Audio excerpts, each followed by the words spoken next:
We're holding the Yesh Meforshim and Tosfos. We were in the introduction to the Yesh Meforshim. We're coming to answer the question, what do we need? The Brisa says that Make Hashav Saved or Shluch HaKam is a mitzvah saseh shluch as a mitzvah. And therefore, a woman is bound to the mitzvah saseh. So Tosfos asks, even if she would not be obligated to the mitzvah saseh, but there's a mitzvah lo saseh.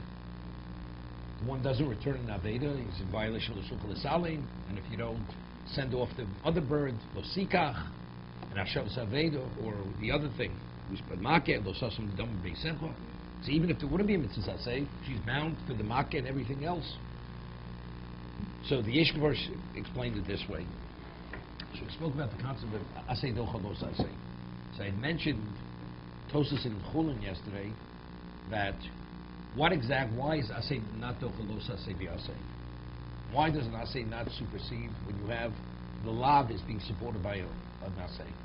Is it because factually the aseh does supersede the lo saseh? But I still have to contend with the aseh which is associated with the lo saseh. And since I have a principle of my umay hayasmeh, who said one aseh has any greater value than the second aseh? Right? For instance, the Gemara says a beyo that if you don't prepare earth before you slaughter the bird, the kisei adam, you're not permitted to slaughter the bird. Right? So there's a question, why not? Let him take a clump of earth and granulate it directly over the blood. So when you granulate over the blood, so as you're covering the blood, you're performing the mitzvah of kisei adam, and even though there's a losasko malocha, you're what? Asidolosas, because when you do that, you have to contend with the aseh of tishbos, but you're not permitted to do malocha. You have to refrain from malocha, which is a mitzvah aseh.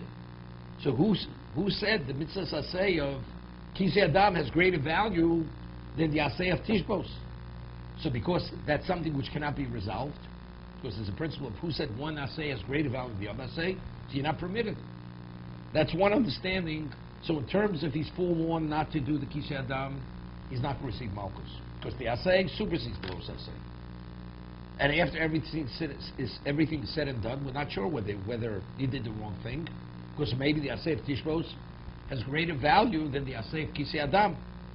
That's one answer. That's one approach of Tosfos. The other approach was no, that a lo aseh, which is supported with an aseh, you cannot supersede that lo aseh. So therefore, if he's forewarned, he'll receive malchus, because the aseh did not what? That's the first approach. That's the first approach. If it's supported, means the only time the Torah says an aseh supersedes lo aseh, if it's an unsupported lo aseh. We have a principle of kiddushin. When the Torah introduces a novel concept, you can't take it beyond the basis of where it's stated. The case is kalayim b'tzitzis. You have a four-cornered garment of linen. Torah says you have to put tzitzis on that garment. But you're creating a combination of wool and linen, Shabbos. But so what do I over there? What am I contending with? Only a lo aseh. There's no aseh supporting the lo aseh there.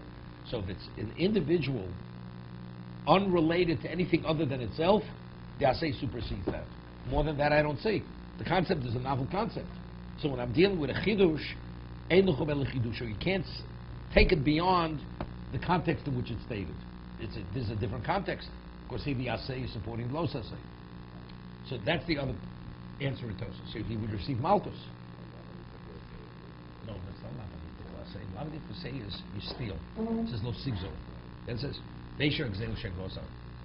There the aseh is correcting the lo aseh. It's not a correction. You're violating it. Tishbos. Refrain. The Torah is saying refrain. What refrain means don't cover them. Don't granulate the earth. You're not. That's ksisha. That's grinding. You're not permitted.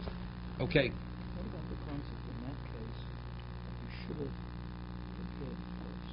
So don't slaughter. So No, you should have. if you knew you were going to slaughter, you should have prepared first. Okay. So you didn't.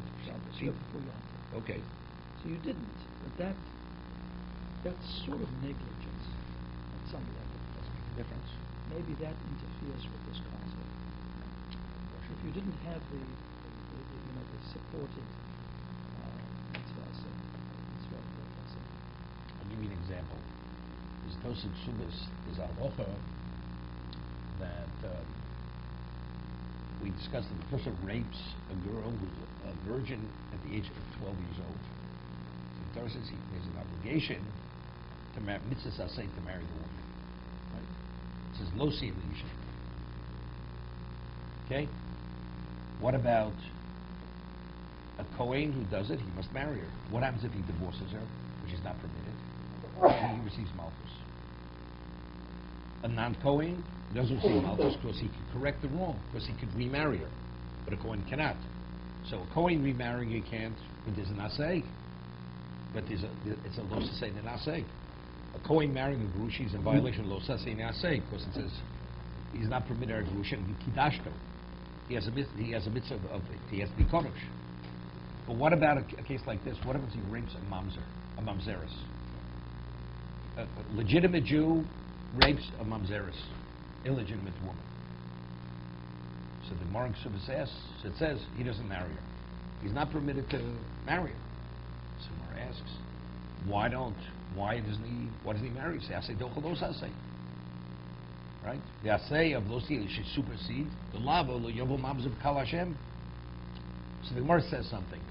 It's unclear what the Gemara means. So Tosas explains, is Tosas understanding of the Gemara, what would be if the woman says she's not interested in marrying the rapist? So there is no mitzvah. The father is opposed to the marriage. There's no mitzvah. And so because this mitzvah is contingent upon the woman's consent or the father's consent, therefore this asay is not similar to the asay of tzitzis. Torah says if you have four-cornered garment, you must make tzitzis. It's not your prerogative. Yes, no, you must. Here, it's contingent something, so this doesn't have to be. So what can asay supersedes a los asay? Something that you can't extricate yourself from that obligation. But since this asay is not fixed in place, it's dependent on other things, therefore this asay will not supersede a los asay.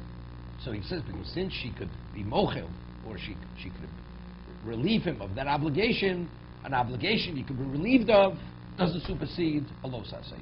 That's Tosas' answer in Ksubas. Okay? So Tosas asks a question similar to, I'm mentioning this what David was asking.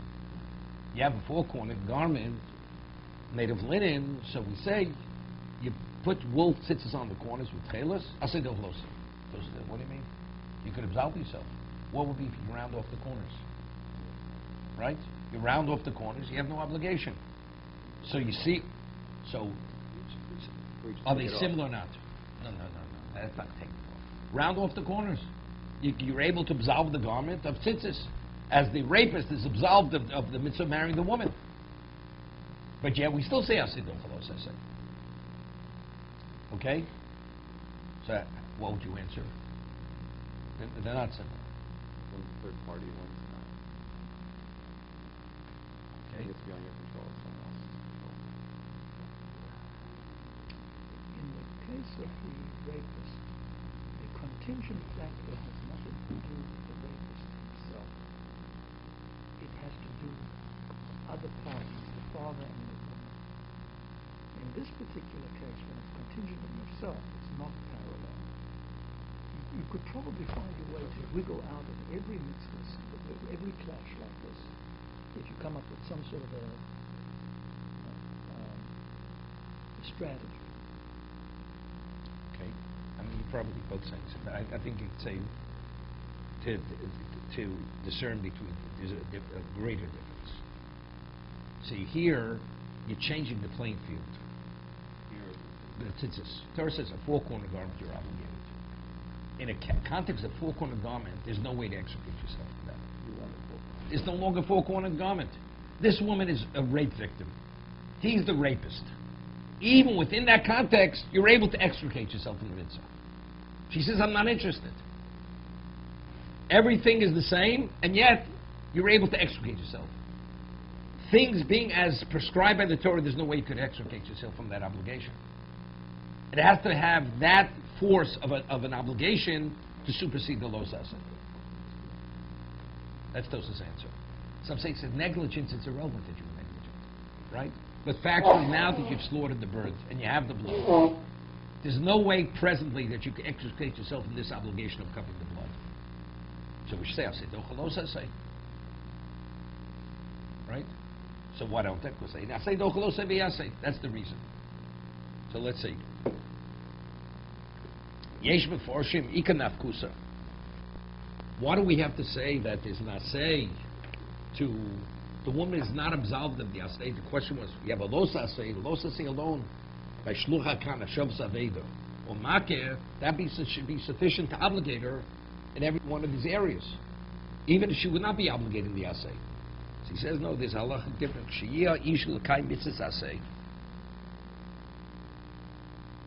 The Ihava Amida Noshim Pturis Ma'asay, Lavzman Gromo, came to Pturis Min Al Lavin. The Ikol Meimar, the Osi Asay V'dochel Los Asay. Let's say you have a conflict. You have the Los Asay of Makir, or you have the Los Asay of Lusuchel Salim, and she is simultaneously has another Mitzvah Asay. Pitted against that Los Asay. So if you're only contending with the Los Asay, I'll say Dochel Los Asay. Correct? Because I'll rely on that principle. Avol Kshein Chayovos Basay. But if in addition, what binds it to build the Makir, whatever each one of these areas, she has a positive obligations based on Asay. The Lavazman Gromo, Oslo Yova Asay Achiv Yitzcheno, Dein Asay Docha Losas of the Asay.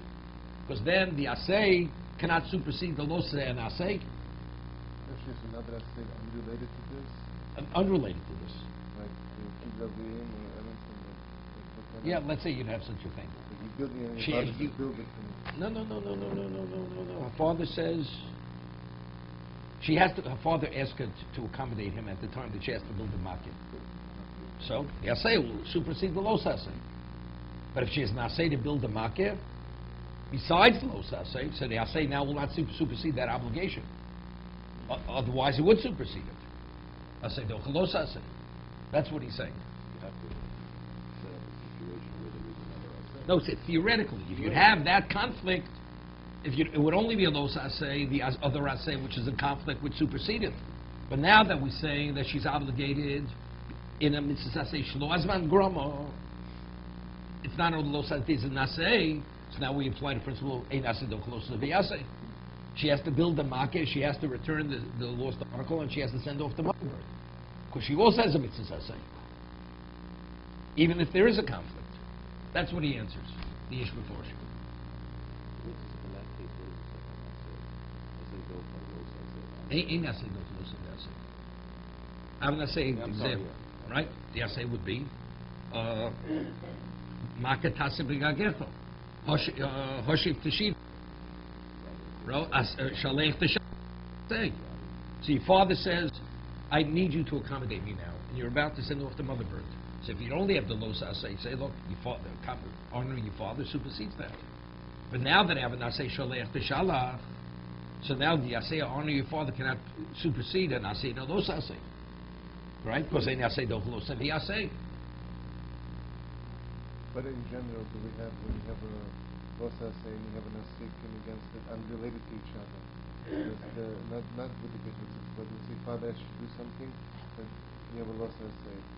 Do you take the Asay versus the Los Asay that what you say also? It's not, we're not speaking that. If your father tells you, Contradictory this no, statement. see, we just had this in Kedusha. Father says, don't send away the mother bird. You don't listen to the father, right? But here it's no. The father says, unrelated. I want you to accommodate me.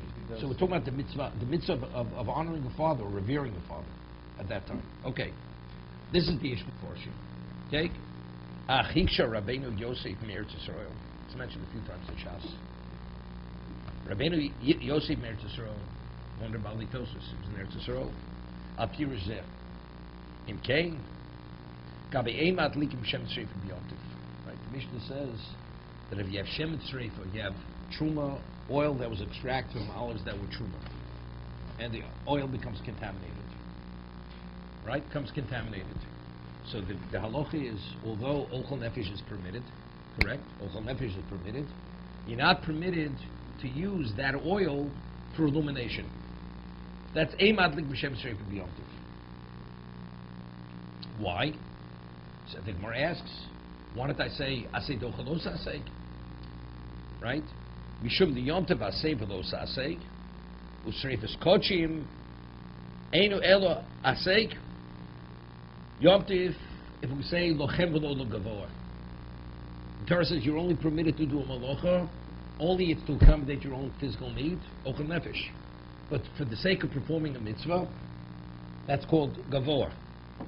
So therefore, ochel nefesh will not permit it. But good, but I have mitzvah saseh. There's a mitzvah saseh to burn truma tameya, or to burn kachim. The answer is, the Gemara says, "Einas nilchol sevi aseg."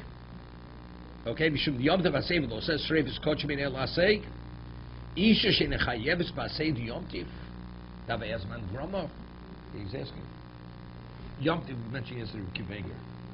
A woman forgets to say Yalav Yavo on Yom Tov, does she have to repeat the Shemon Esrei with the Birchas HaMoshe? So if a woman is not obligated in the mitzvah of Yom Tov, as a mitzvah saseh, she's not permitted to violate it. But she doesn't have any obligation to acknowledge it as something that's the mitzvah saseh. So if that's the case, a woman regarding Yom Tov only has a solitary lo saseh. So if that's the case, v'chisuk aladlik b'shem etzrei Yom Tov, the Mishnah says you're not permitted to burn contaminated truma on Yom Tov. You mean to say that maybe a woman can? A man, he has an asay in addition to lo asay. But a woman, seemingly, based on what the Yeshua Farshim says, that if the asay is not associated with the lo asay, we should say asay don't lo asay. So she should be permitted. So, and the Mishnah says you're not permitted. Maybe she can. A woman can burn and use truma tameya as the fuel to ignite for an oil candle. We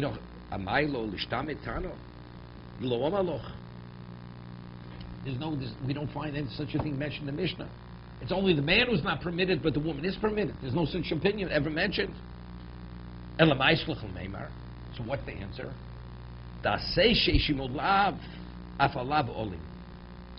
Even if the asay doesn't apply to the woman, but factually, this lav has relevance to an asay. Meaning, an asay, a lav which is always independent, it's never supported by an asay. That lav is an ordinary lav that's similar to kalayim b'tzitzis. But this lav has an asay which normally supports it. The asay happens not to apply to the woman. But this is not the conventional lav that we say asay the cholos asay. So as a result of that, the Torah has already revealed that this lav is a more empowered lav. So if it's more empowered, asay cannot supersede it. No. He's saying he's introducing a new concept. Even if the asay does not apply to the woman, but since this los asay is normally associated with an asay, although the asay doesn't apply to the woman, it's irrelevant. It already has revealed that this lav is a more empowered lav. So he says here also, the lav is also fortified. When it's with the asay, it's definitely supported, because it's supported by the asay. But he says, nevertheless, even if the asay doesn't apply, such as burning the kachim or burning the truma, we don't find such an opinion that a woman's permitted. Why don't we say asay do cholos asay? So evidently we see that even if the asay doesn't apply in that particular context, but since the asay is associated at times with that los asay, that's an empowered asay will not supersede. Yeah, but even if you didn't have this logic, if a man couldn't do something, how could you even think that a woman There's one thing that's going on. What's wrong? The reason the man can do is eidas the los in the asay. But what Tosa is saying here is definitely ongoing to the opinion that when you have an asay doch los asay, the asay, it's not the asay supersedes the los asay, and now this right, it's an empowered los asay, it's strengthened, okay. But how do we answer Tosa's question? How do you answer Tosa's question?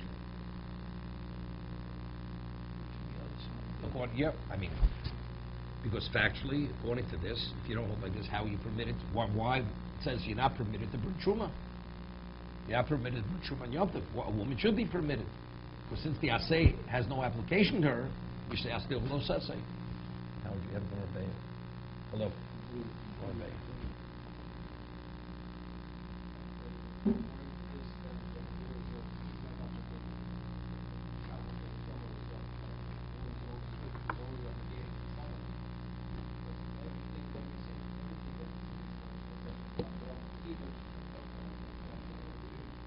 problem is that you missed the past yesterday. Well, you were here yesterday, no? So we learned Rashi. The Gemara says matzah. One man has to eat matzah, right? Because it's juxtaposed to... No. Well, why does a woman have to eat matzah? Because the Torah juxtaposes eating matzah to the also say eating chametz. Kiddush also. Zochah v'shomer. So also there's a linkage between the two of them.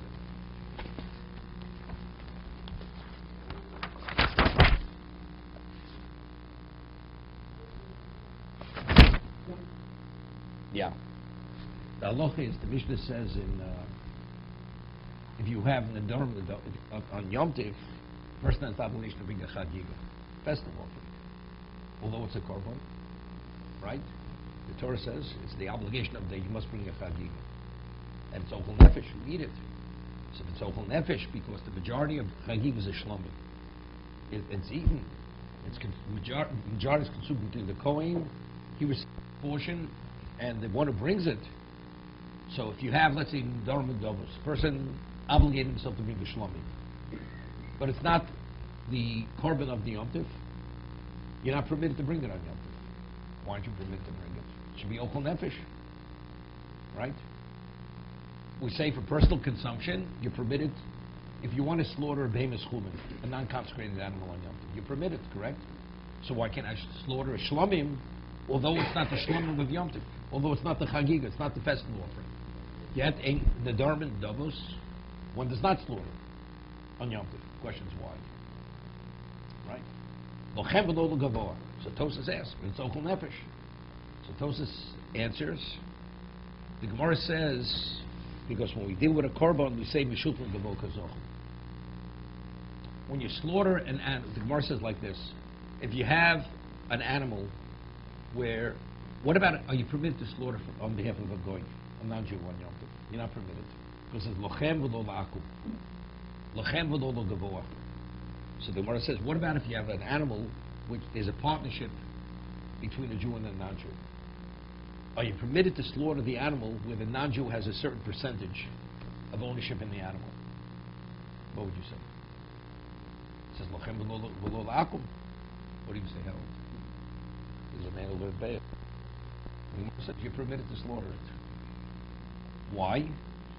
Because because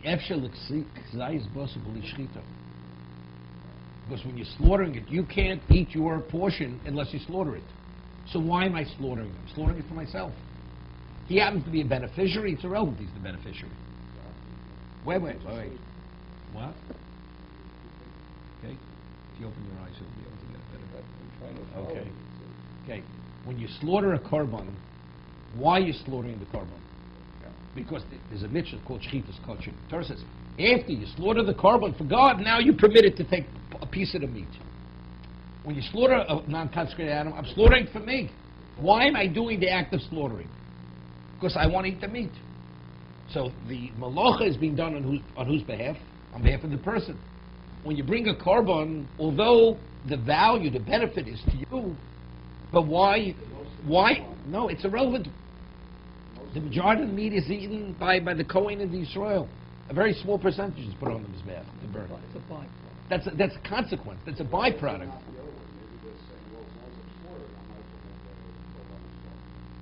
No. Again, we asked the question. If you have an animal which there's a partnership of Jew and a non-Jew, even if you have a small percentage, why? Because why am I doing the malacha of slaughtering? So that's on your behalf. Maybe they're saying to themselves, I can't eat this whole cow. As long as I'm slaughtering to eat, I might as well make these korban. No, that's not no question. Might as well make a korban. You consecrated a shlomim during the year. Now you finally come to Yerushalayim. You have extra. I need extra portions. I'll slaughter the shlomim. That law is you're not permitted to slaughter that shlomim. What do you mean? I'm able to feed all these other guests. You're slaughtering. No, there's nothing wrong with that. What's wrong with that? There's nothing wrong with that. Well, why aren't I permitted to slaughter on Yom? Because why am I slaughtering? Not for the guests. It's wrong with you have slaughter a korban because there's a mitzvah.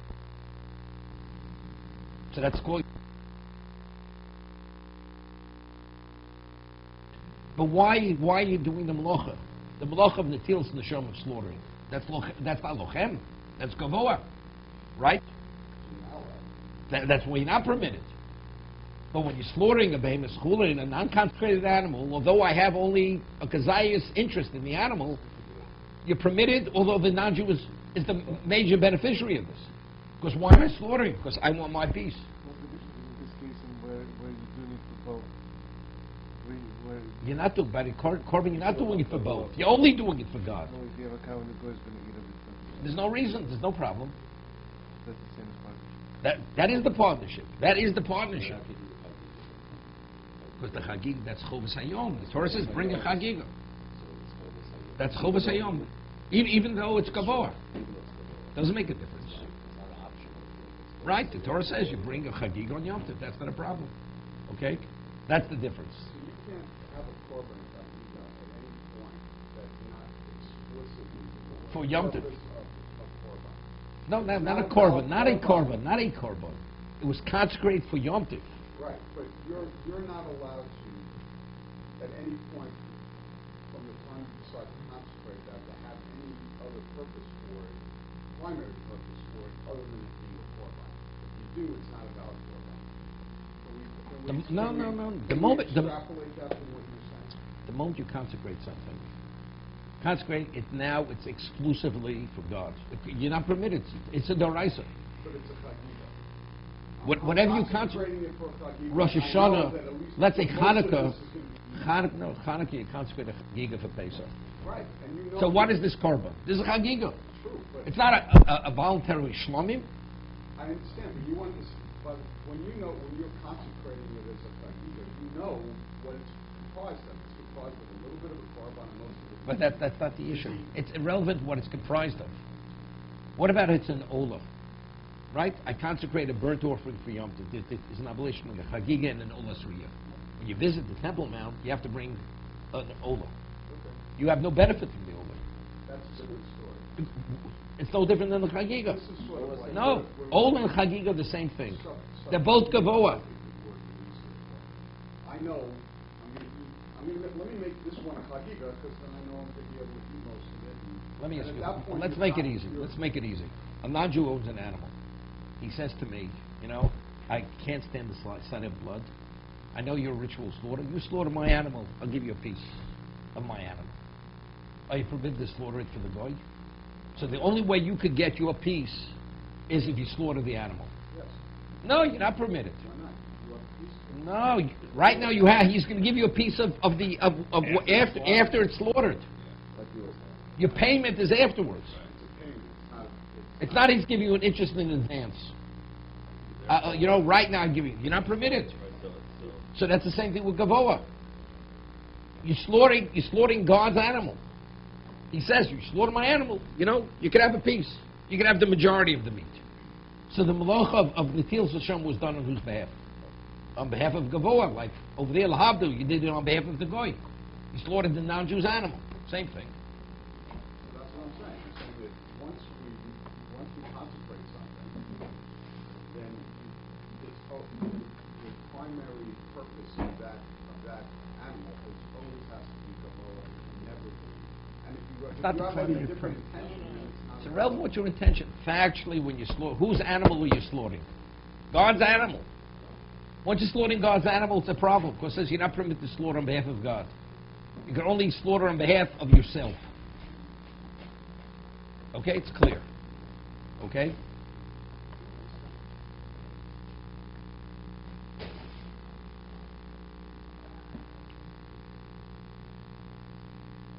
What about a mitzvah?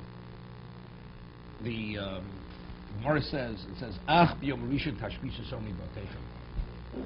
Right? The mitzvah of tashbisa. There's mitzvahs that say to burn chametz. Now, it says b'yom harishon. On the first day, you should rid yourself of chametz. Now, what does Yom Rishon mean? Does it mean the 15th of Nisan? Does it mean the 14th of Nisan? Ach b'yom Rishon. So it means the 14th. But it says Yom Rishon. Seems to be the first day Yom Tov. So the many approaches how to understand to prove that it's the 14th, not the 15th. So the Gemara says, Rabbi Kiva says, that since Ein Bir Chometz Ela Shreifa, Reb Kiva's opinion is you can only fill the mitzvah tashbis only through burning. So if you're burning it, it can't be the 15th because you're not permitted to burn. Right? You're not permitted to burn Chometz. So therefore, it must be the day that precedes Yom Tov. That's Rabbi Akiva. So Gemara says, I'm able to extrapolate from Rabbi Akiva a number of things. One of the things I could extrapolate from Rabbi Akiva as Nolda Mitoch. Right? The halacha is this machlokes b'sham b'silel. Are you permitted to transport a Sefer Torah on Yom Tov from Shusayach Lushas Rabbi? Sefer opinion mitoch shutra l'tzorach shutra adam mishalom l'tzorach. As you're permitted to transport food, you can transport anything that accommodates you. So, if Rabbi Akiva would hold a mitoch, maybe it means Yom Rishon means the first day of Yom Tov. And the Torah says, burn it the first day of Yom Tov. So even though the shreifa. So from here we see clearly he rejects the concept of mitoch. But you're doing a mitzvah. That's lochem v'lo gavoa. That's lochem v'lo gavoa. Just as slaughtering the animal is he doing on behalf of God, and that's called lochem v'lo gavoa. When you burn the chametz, what are you doing a mitzvah? That's lochem v'lo gavoa. No, that's gavoa. Why you burn the chametz? Because God says you have to burn the chametz. So is that classified as lochem, or is that called gavoa? But yet you see from Gemara not this way. Correct? Because the Gemara is bringing it as a proof that Rabbi Akiva rejects the concept of mitoch. No, I'll tell you, he embraces mitoch. But over there, the reason why you're not permitted is no different in slaughtering the animal, the korban. See, over there, so we see there's a difference between doing a mitzvah and bringing a korban. Korban, the slaughtering, is gavoa. I bring the korban for Hashem. That's who I'm doing it for. It's more than just a mitzvah. Because God commanded you must do a mitzvah. Because God says, I want a korban. No, I understand that. I want you to do this. I understand that. One is on whose behalf are you doing it? Not the commandment. It's not who commands you. On whose behalf are you doing it? I have an obligation to burn chametz. There, I'm bringing the korban for God. Like you accommodate a goy, lahavdil, you accommodating God. To be continued.